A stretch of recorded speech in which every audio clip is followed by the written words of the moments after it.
Hello everyone, সবাই কেমন আছো? আশা করছি সবাই খুবই ভালো আছো। আজকে অনেক দিন পর আর একটা নতুন ভিডিও নিয়ে এলাম। আশা করছি সবাই দেখবে। আজকে সকালে ব্রেকফাস্টে বানিয়েছিলাম ডিম পাউরুটি দিয়ে একটা সিম্পল টোস্ট মতো, কিন্তু টোস্টটা অল্প জ্বলে গিয়েছিল, কিন্তু খেতে খুবই ভালো হয়েছিল। আর তার সাথে যদি এক কাপ চা বা কফি হতো তাহলে আরও ভালো হতো, কিন্তু আমি বানাইনি, সেটা অন্য কথা। তো ব্রেকফাস্ট করার পর আমি দুপুরে রান্নাটা করে নিয়েছিলাম।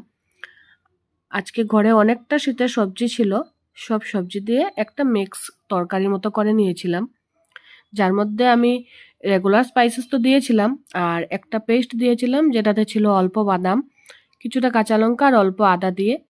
সত্যি খেতে অনেকটাই ভালো হয়েছিল, মানে গরম গরম ভাতের সাথে এইভাবে একটা মিক্স ভেজ অনেকটা ভালো হয়েছিল।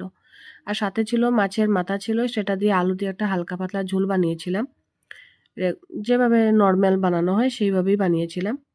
এটাতে দিয়েছিলাম অল্প ধনেপাতা, আর মিক্স ভেজ যেটা বানিয়েছিলাম সেটাতে অল্প বড়িও দিয়েছিলাম আর সাথে মেথি পাতা দিয়েছিলাম, যা মানে মেথি পাতাটা দেওয়ার পর না আলাদাই একটা টেস্ট এসে গিয়েছিল।